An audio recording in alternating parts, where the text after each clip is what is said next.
What's up, guys, and welcome to my first ever poker tournament vlog on this channel here. It is currently 6 a.m. That's why I look very tired right now. We're gonna drive to the Czech Republic and play our first tournament here on this channel. We're gonna play the Hendon Mob Championship. It's a €150 buy-in. It's around $170, and I think we're gonna play day 1F. I have a 3-hour drive ahead of me, and I will come back to you guys when we're there. All right, guys, 3.5 hours later, I made it to the Czech Republic safe. Just arrived in front of the King's Casino.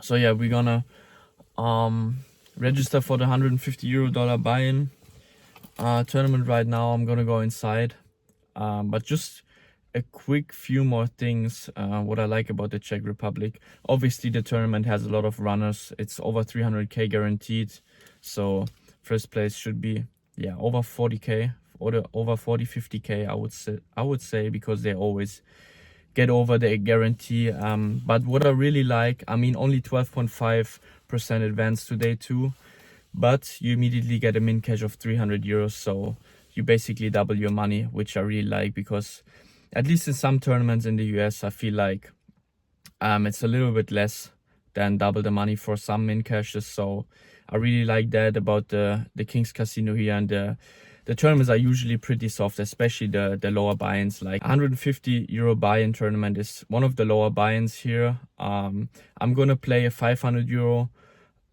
tournament in a couple of weeks. Probably gonna do a vlog there again, but yeah, this should be a pretty soft field today, so we will see how it goes. Wish me luck. Alright guys, as we make our way into the casino, I decided to show you some footage from inside. Everyone gets a player's card where you can enter for a $20 fee and a free all-you-can-eat meal. It's early on, so only the tournament players are basically here, besides some gamblers.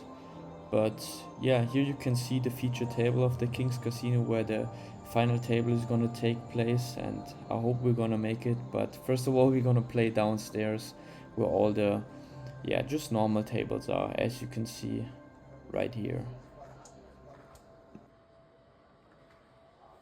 We immediately start into the first hand. All players start with 50k in chips at the first level, 100, 200 with a $200 big blind ante. The button raises to 600, 3x the big blind from late position when we make it 2100 out of the small blind. With a very strong hand, we peel pocket kings. The button then makes the call, and we go to a flop out of position of 5 of clubs, 9 of hearts and the 8 of spades. Since this doesn't really hit my 3-bet range, I decided to check and give the button some rope to bet with all of his bluffs, and sure he does with a bet of 2k. I think we have a pretty easy call here. I don't want to raise and fold out all of his airballs since it's a rainbow board. For sure he can have some straight draws and top pairs we could get value from, but the ranges button for the small blind are pretty wide, so in game I decided to just call. As the dealer puts our chips into the middle, we're going to a bad turn with the 7 of diamonds. We immediately check it over to him, and of course some straights and 2-bet combinations get there on the turn. But it is also a card where he continues with all of his bluffs, because he knows this is a way better card for him than for me. He thinks very long in game and then decides to bet 5600. It's early in the tournament and there is nothing to do but just call, since this is the best player on the table from what I've seen so far, and he can still have a lot of bluffs. So we decide to make to call, and we're going to a somewhat brick river with the Queen of Hearts. I check it over to the button for the 3rd time, and at this point we hope for a check back, because let's be honest guys, we can also be beat here by a lot of hands like 6x, Jack 10 and sets that also play this way. Thinks again very long in game, checks his cards again before finally checking back. We table our kings and they're good, and we win a medium sized pot early on. The next hand we play is a hand I played poorly in my eyes, because in this hand I really tried to play my opponent, but let me know guys what you think in the comments about it. I opened a little bit looser since I thought I had an edge on the table, so here we are opening Jack 10 off from MP to 600 at 100, 300 blinds. The button, an older guy, the small blind and the big blind defend. And we go 4 ways to a flop of Queen 10-10 and we totally smash it. It obviously gets checked to me, and at this point I just want to milk those kind of players because people tend to be very sticky early stage. So I bet very small for 800 to get value for lower pocket pairs, Queen X and open enders of course. But then the button immediately grabs chips and raises to 2200. A few hands before he just called Queens pre-flop and he doesn't have 3 bets at all, so he could potentially have a better 10x here. Of course we make the call, but I want to proceed cautiously here against this specific player. So we make the easy call, still liking our hand a lot. In my eyes, raising would be a complete overplay of our hand, since this player can still have better 10x, so we go to a brick turn of the 6 of spades. I check it over to him and he snap bets 1k now, and this is where the first mistake happens in my eyes from myself. I act way too fast and I at least should have thought about raising in this spot, since he raises the flop and then bets very small on the turn. This could obviously still be a 10, but it could also be Queen X, we totally smash, or some open enders like King Jack, we don't want to give a cheap price. So in the end I just make the call and we go to a brick river of the 4 of diamonds. I was very confused in game about his bet sizes, so I decided if he has a queen, he's mostly checking back. And the worst 10x hands like 10-9, 10-8 and so on, you guys get the idea, will pay off another bet anyways and will never raise worse than my kicker. So I decided to lead for 3500. But then the hand starts to get weird, as he thinks for a second, looks at me, looks at his chips and then raises to 10k. To be honest, against 95% of the players it's just a standard call because it's early in the tournament, and if he has a better 10 so be it, but this player hasn't even shown one single bluff, didn't 3-bet once and now raises on the river. It is very obvious that he has at least a 10. The question is now, is he raising the hands I just mentioned, 10-8, 10-9, we're still beating, or does he really have Queen 10, King 10, Ace 10 or even Queens? After really hating my life in this spot, I decided to make a very nitty fold and give the pot to him. He unfortunately later told me that he indeed had 10-9 offsuit and just thought we would only have a queen. My general assumption of this situation was correct, but I think especially early stage I just have to stick in the call there. We try to rebound from the last hand where I usually find the call and play a hand in position. Under the gun opens to 1100 at 200, 400 and we peel pocket 9s in middle position. I decide to make the call and everyone folds. The dealer puts all the chips into the middle and then we go to a flop of King 10-3 with 2 hearts.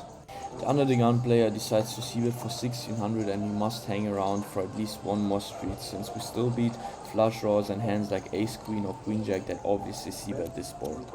So we decide to call and we go to a turn of the 6 of hearts. I think we just fold our hand at this point if we see another bet, but the under the gun player surprisingly decides to check and we check behind, since we don't want to bloat up the pot and we have enough showdown value. The river is another bad card with the 5 of hearts. We obviously also lose against hands like queen jack, ace queen, ace jack containing 1 heart, but as I see another check from the opponent, I immediately rule those hands out. In my eyes he's never really strong here because his range is very capped. It just looks like he has a hand to me where he either has a 10, jacks, queens or at best a king without a heart. In game I decided to turn my hand into a bluff, even though it's somehow still possible that we could be good, but I don't want to lose against jack 10 for example without a heart at showdown, because I think I can easily get him off this hand. In the next hand we peel ace 5 of hearts in middle position at 200, 400 blind levels. Under the gun opens 3x and I usually like to play those type of hands very aggressively, especially in early stage. But I decided to proceed cautiously here and just call because the under the gun player didn't play that many hands yet and a 3x open from under the gun is usually on the tighter side. The button then calls as well and we go to a flop of 7-5 deuce with 2 spades and the under the gun player c-bets 2800 into 2 players. Obviously we are never folding second pair here with the backdoor straight door as well, but in my eyes it's already a little concerning because he opens 3x early position and then c-bets around half pot into 2 players. The button decides to fold and the turn is the 6 of hearts, and although this is technically a better card for our range, I'm done with the hand if under the gun bets again, but he surprisingly checks back and I'm very happy to check back with a pair and enough showdown value. The river then is the 8 of clubs and he checks again and I immediately check back and we lose against black kings. So he indeed was very strong from under the gun. It's good, yeah, of course. I don't know. Alright guys, first break of the day. Yeah, I think I played fine besides both 2 hands. I think the jack 10 hand where he raises me on the river. It's a fine fold against the type of person I was playing in that hand, because I thought, I don't know, he only raises better 10x. I'm just going to my car real quick to get a banana. We have 38k. If you know, we still have 60 bigs. I feel like 50 bigs after the break, so still lots to play with. But yeah, we gotta make something happen. For the next hand, I only have a screenshot, unfortunately, because I was too slow to film, but it is a big one, so I'll break down the action for you guys. MP opens to 1200 at 300, 600 with a big stake. The cutoff calls, and I decided to squeeze queen 10 off to 5.1k from the button. MP makes the call and the cutoff folds. This is exactly the scenario I wanted to be in, because MP is an action player who just tries to get a big stack early stage and goes for every spot, and if he busts, he just rebuys all the time. A few minutes before, he just jammed 50 big blinds over and under the gun open with ace king and wanna flip, so he sits at around 100k at the moment. We go to a flop of 10-9 deuce with 2 diamonds. I decide to c-bet 3800 and he just snap rips it again. I obviously snap call because this hand is a premium against this specific player, but he shows 7-8 of diamonds for an open ender and a flush draw, and we have to dodge the world. This is how you unfortunately see in the screenshot that he immediately dodges the jack of diamonds to have me drawing that, and yeah, we're on to bullet number 2, I guess. So I immediately rebought and lost a couple of small pots, so we're sitting at around 32k at 1k, 2k, and under the gun opens and I peel ace queen suited from the small blind. With a little bit more than 15 big blinds over and under the gun open, I jam my entire stack and we get snapped by jacks, and let's go to a run out.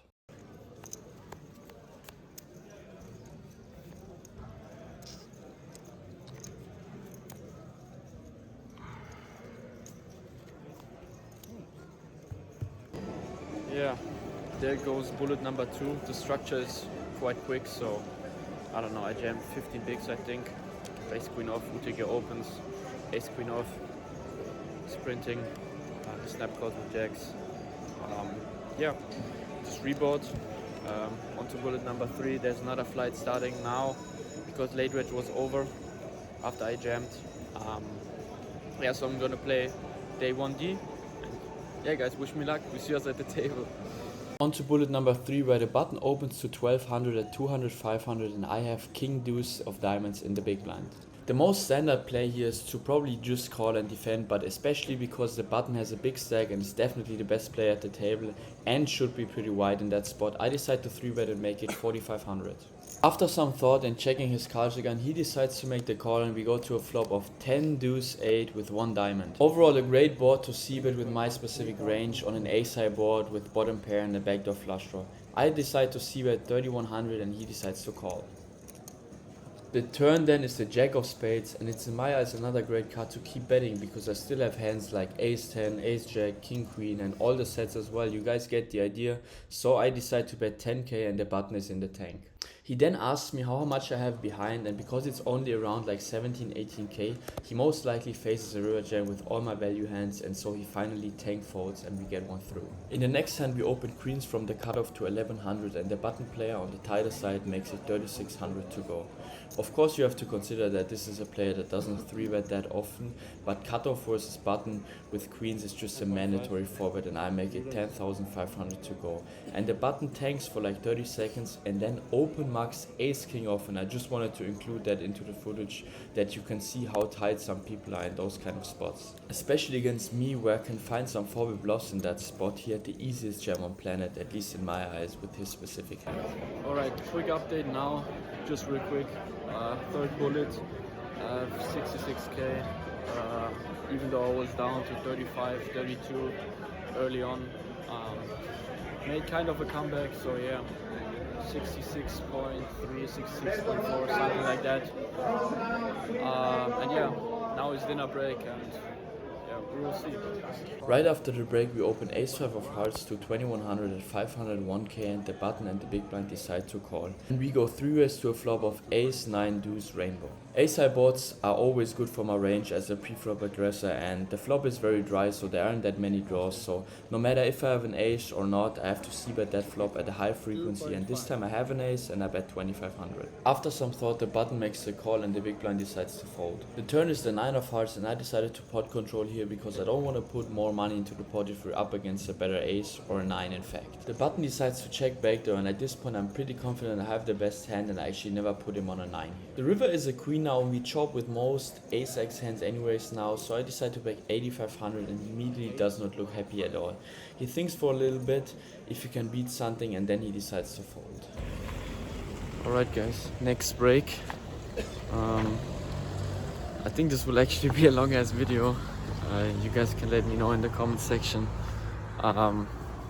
if you're interested in such a detailed vlog on a day one, or if you guys want a shorter version. It's a second break right now. I'm up to 82k. I did bluff catch in a big spot with like 10 of diamonds, 7 of hearts, where I called down flop and turn on a jack 7 10-8 board. No, jack 7 queen 8 board. I called him down on flop and turn with bottom pair. Jack 7 2 diamonds was the flop, so I cannot always give him a jack. Obviously he has a lot of flush draws, a lot of gut shots. The run out is not too bad, not too good actually, because like 8 9 9 10 gets there. But yeah, one, he just had a flush draw probably. So yeah, still lots of work to do. It's already dark outside. It's I think 10 p.m. So yeah, I think half of the field is left. Yeah, I hope we made day 2 now, but still lots of work to do, guys. Lots of work. But we will see. I'm just outside at the moment, get some fresh air before it continues in like 10 minutes, I think. We get into the mix again right after the break with pocket 8s, where we open from middle position. Everyone folds all the way to the big blind and he decides to jam his entire stack for 34k, which is 17 big blinds at the moment. Although I don't like it, I have to stick it in there, and I'm very, very surprised what I saw after I made the call, because he tables ace 9 off and let's go to a run out.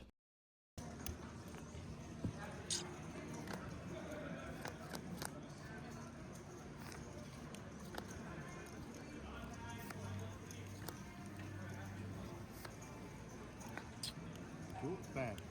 34. After the last hand, we go to the most frustrating hands in my eyes. Under the gun +1 opens to 4k at 1k 2k and I make it 11k with ace queen of diamonds.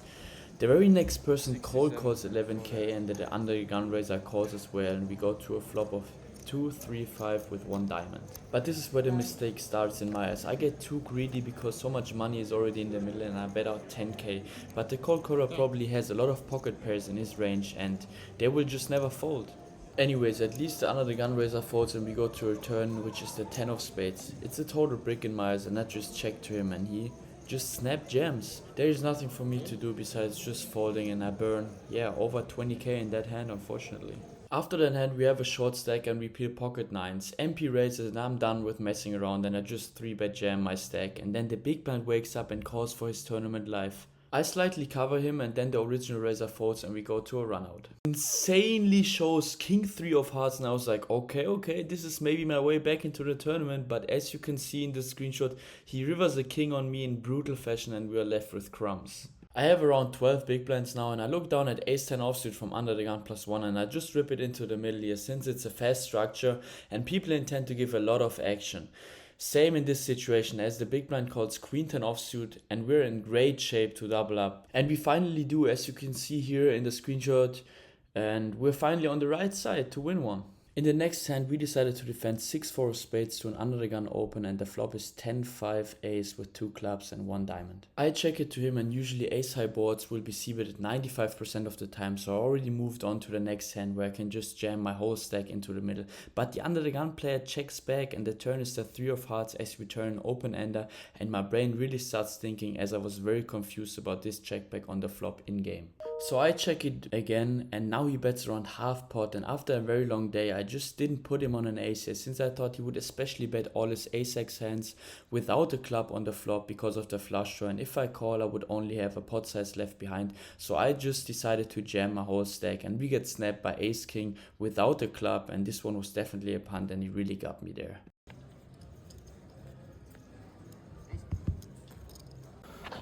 Alright guys, that's it. It's 1 a.m. I busted. Yeah, that's just the brutal reality sometimes of poker, of live poker. If nothing goes your way, basically. And the last spot obviously has very strong ace-x, but I feel like especially ace-x, without the club he bets. But he did check back. Ace-king without the club on ace-10 something, 2 clubs. And yeah, most of the players are always afraid of a flush draw, so they bet without a club. Obviously he has some traps on that board. I turn an open ender. I only have 35k behind at 2k, 5k, so I have 7 bigs behind. I have an open ender. If he doesn't have an ace, yeah, he probably folds, but if he doesn't have an ace on the other side, he probably also c-bets the flop. Yeah, he just got me in that one. I had to make a move. This for sure wasn't the best one. Was kind of a punt, to be honest. But yeah, it is what it is. Fired 3 bullets, but I'm coming back in 2 weeks for a 500 euro buy-in with over 1 million guaranteed. This is gonna be the big one. I hope you guys enjoyed the video. If you did, I would really appreciate it if you leave a comment or a like, and would follow my channel. And yeah, I think that's it for this one. And see you guys in the next vlog.